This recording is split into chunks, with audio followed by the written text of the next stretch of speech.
तारीख थी 16 दिसंबर 1971। पाकिस्तान का जनरल याजी अपने 93,000 सैनिकों के साथ जगदीश सिंह अरोड़ा के सामने आत्मसमर्पण करता है और विश्व को एक नया देश मिला जिसे बांग्लादेश कहते हैं। ये युद्ध भारत की मजबूरी थी। पाकिस्तानी आर्मी द्वारा हो रहे बंगालियों पर जुर्म से बचने के लिए बंगाली माइग्रेंट होकर के भारत में आने लगे। उस समय भारत की स्थिति खुद खराब थी। फिर भारत ने मुक्त वाहिनी के साथ लड़ करके बांग्लादेश बनाया। यह युद्ध 3 दिसंबर 1971 से लेकर के 16 दिसंबर 1971 तक चला था।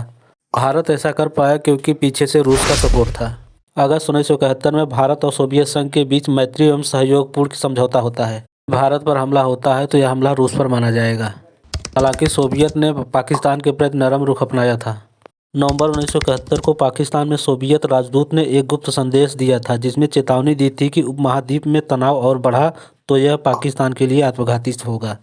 इसके बावजूद भी पाकिस्तान युद्ध में कूदा और परिणाम में बांग्लादेश बना। अमेरिका पाकिस्तान के प्रति नैतिक, राजनीतिक व आर्थिक समर्थक रहा। उस समय यूएस प्रेसिडेंट रिचर्ड निक्सन थे। भारत पाकिस्तान युद्ध के दौरान अमेरिका के साथ कई देश पाकिस्तान के पक्ष में खड़े थे और अमेरिका ने संयुक्त राष्ट्र संघ में युद्ध विराम का प्रस्ताव लाया। सारे वोट भारत के खिलाफ थे। रूस अकेला भारत के पक्ष में ढाल बनकर मदद किया और वीटो का इस्तेमाल कर दिया।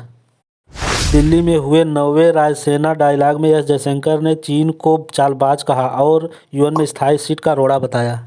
आखिर रायसीना डायलॉग क्या है, वीटो क्या होता है, चीन चालबाजी क्या दिखा रहा है, यह जयशंकर ने चीन को क्यों चेतावनी दी, इन सब के बारे में हम विस्तार से चर्चा करेंगे। रायसीना डायलॉग का 9वां संस्करण बुधवार को शुरू हुआ था। यह ऑब्जर्वर रिसर्च फाउंडेशन के सहयोग से विदेश मंत्रालय द्वारा आयोजित किया जाता है। यह जियो पॉलिटिक्स व जियो इकोनॉमिक्स पर भारत का प्रमुख सम्मेलन है। इस सम्मेलन का उद्देश्य दुनिया के सामने आने वाले सबसे चुनौतीपूर्ण मुद्दों का समाधान करना है। इसमें राजनीतिक, व्यावसायिक, रिसर्चर, स्कॉलर, मीडिया और कई पृष्ठभूमि के लोग हिस्सा लेते हैं। रायसीना डायलॉग हर साल नई दिल्ली में आयोजित होता है। यह बहुउद्देशीय सम्मेलन है। इसकी शुरुआत 2016 में हुई थी। इस सम्मेलन की मेजबानी भारत का विदेश मंत्रालय करता है। इस सम्मेलन में जयशंकर सवालों का जवाब देते हुए एक बार फिर यूएन की स्थायी सीट को लेकर के इनमें बदलाव की मांग करते हुए कहा कि भारत एक स्थायी सीट का प्रबल दावेदार है, पर इनमें से सबसे बड़ा रोड़ा चीन है। इस मुद्दे पर विदेश मंत्री एस जयशंकर हर मंच पर, चाहे राष्ट्रीय हो या फिर अंतर्राष्ट्रीय, हर जगह पर भारत को यूएन में स्थायी सीट के लिए आवाज़ उठाते रहते हैं। वो बार बार कहते हैं कि यूएन में अब रिफॉर्म की ज़रूरत है, इनमें अब सुधार कराया जाए। यूएन की स्थायी सीट पाने में सबसे बड़ा रोड़ा चीन को बताया। स्थायी सीट की बात पर 4 देश तो सहमत होते हैं, पर चीन असहमत होता है। चीन को लगता है कि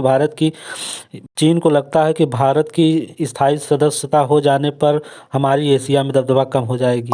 याद रहे, चीन यूएन का स्थायी मेंबर भारत की वजह से बन पाया था। चाइना भारत के हर मुद्दे पर विरोधाभासी विचार प्रकट करता आया है। वीटो को समझने के लिए हमें इतिहास के पन्नों को खगोलना पड़ेगा और हम विस्तार से इस पर जानेंगे, तब जाकर समझ में आएगा कि वीटो क्या होता है। संयुक्त राष्ट्र संघ अथवा यूनाइटेड नेशन का विचार सबसे पहले अमेरिका के पूर्व राष्ट्रपति फ्रैंकलिन डी रूजवेल्ट को आया। तारीख 21 अगस्त 1944 को वाशिंगटन के डम्बार्टन आर्च भवन में सम्मेलन होता है, जो 7 अक्टूबर 1944 तक चला। इस सम्मेलन में बड़े राष्ट्रों के प्रतिनिधि मौजूद थे। इस सम्मेलन में यूनाइटेड नेशन की सहमति पक्की हो जाती है और फिर तारीख आता है 24 अक्टूबर 1944, जिस दिन यूनाइटेड नेशन की स्थापना कर दी जाती है। इस प्रकार संयुक्त राष्ट्र संघ के संस्थापक सदस्य देशों में 50 देशों ने 26 जून 1945 ईस्वी को पेश किए गए अधिकार पत्र पर हस्ताक्षर करते हैं। इसके बाद में 51वां देश पोलैंड था। वर्तमान की बात करें तो यूनाइटेड नेशन यानी संयुक्त राष्ट्र संघ देशों की संख्या 192 है और 192वां देश मोंटेनेग्रो है। संयुक्त राष्ट्र संघ का मुख्यालय 17 एकड़ में फैला 39 मंजिला भवन जो मैनहट्टन द्वीप में स्थित है, यह न्यूयॉर्क शहर अमेरिका में पड़ता है। इस जमीन को रॉकफेलर ने दान में दिया था। यह मुख्यालय सन 1952 में बनकर तैयार हुआ था तथा महासभा की प्रथम बैठक अक्टूबर 1952 ईस्वी में हुआ था।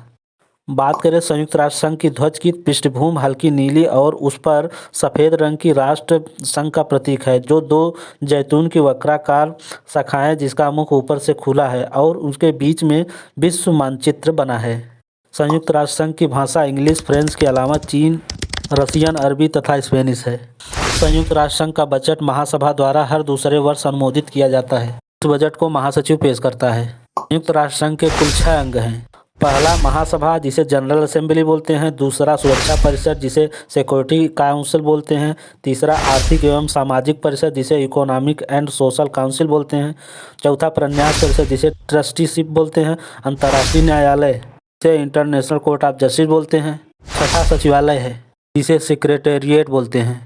इन 6 अंगों में से अंतर्राष्ट्रीय न्यायालय की देखरेख नीदरलैंड के हेग में होता है तथा बाकी अमेरिका के न्यूयॉर्क में होता है। महासभा को विश्व लघु संसद भी कहा जाता है, जिसमें प्रत्येक देश 5 प्रतिनिधि भेज सकता है, पर वोट एक ही देने का अधिकार होता है। सुरक्षा व शांति के मुद्दे पर नए सदस्यों का प्रवेश बजट निहित के लिए 2/3 बहुमत जरूरी है। सुरक्षा व शांति के मुद्दे पर नए सदस्यों का प्रवेश व बजट निर्णय के लिए 2/3 बहुमत जरूरी होता है। महासभा का सत्र हर साल सितंबर माह के तीसरे मंगलवार से लेकर मध्य दिसंबर तक चलता है। प्रत्येक सत्र में एक नया अध्यक्ष तथा 21 उपाध्यक्ष चुने जाते हैं। महासभा को अंतर्राष्ट्रीय न्यायालय के न्यायाधीश, नए देशों की सदस्यता, महासचिव की नियुक्ति, राष्ट्र संघ का बजट का अधिकार होता है।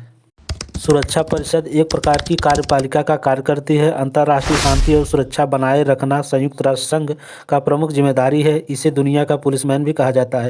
इनमें 15 सदस्य होते हैं, जिनमें 5 सदस्य स्थायी तथा 10 अस्थायी होते हैं। अस्थायी सदस्यों का चुनाव 2 वर्षों के लिए होता है। स्थायी सदस्यों में अमेरिका, चीन, रूस, फ्रांस व इंग्लैंड है। किसी भी मामले के निर्णय के लिए 15 में से 9 सदस्यों की वोट मिलना जरूरी होता है, जिनमें 5 स्थायी सदस्यों का वोट जरूरी होता है।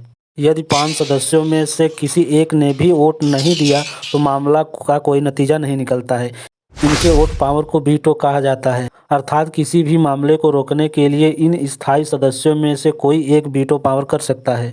अब तक रूस ने सबसे ज़्यादा बार वीटो का इस्तेमाल किया है। 2011 से 19 वीटो लगा चुका है, जिनमें से 14 सीरिया पर थे। शेष रूस यूक्रेन युद्ध से संबंधित है। इनमें से एक वेनेजुएला पर भी डाले हैं। अमेरिका ने पहला वीटो 17 मार्च 1970 को प्रयोग किया था। उस समय सोवियत संघ ने 107 वीटो पहले ही इस्तेमाल कर चुका था। अमेरिका अब तक 83 वीटो का इस्तेमाल कर चुका है तथा 2011 के बाद 3 बार वीटो का प्रयोग किया है।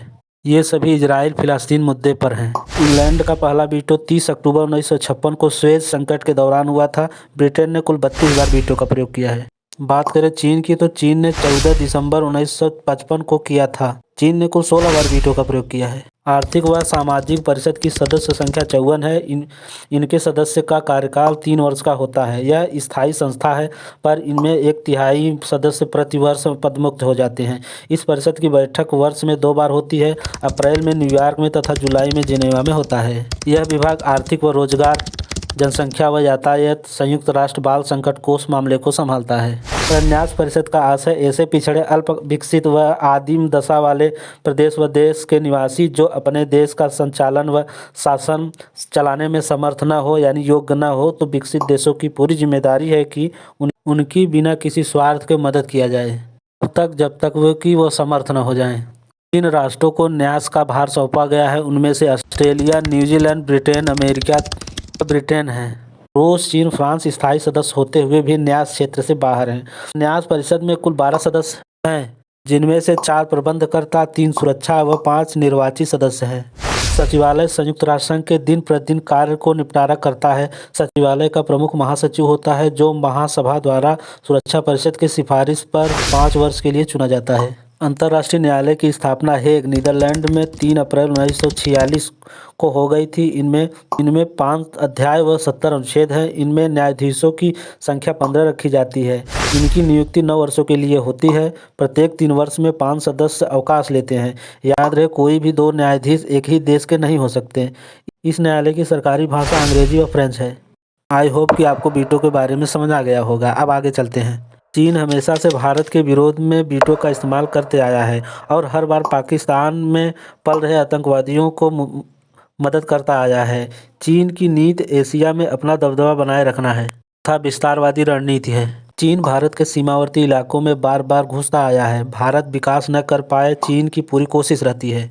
चीन के विस्तारवादी नीति के चलते उसके पड़ोसी देशों में किसी से नहीं बनती। चीन की रणनीति पहले कुछ एरिया को कब्जा करो, फिर दूसरे मुद्दे पर उलझा दो। चीन अरुणाचल प्रदेश को लेकर विवाद इसलिए करता है ताकि जम्मू कश्मीर का पार्ट एक्साइज चीन जो अब चीन के पास है उस पर भारत का ध्यान न जाए। यही रणनीति भारत देशों के साथ करता आ रहा है। रायसीना डायलॉग के मौके पर एस जयशंकर ने चीन को फटकार लगाई है और भारत की स्थायी सीट की प्रबल दावेदारी को बात रखी है।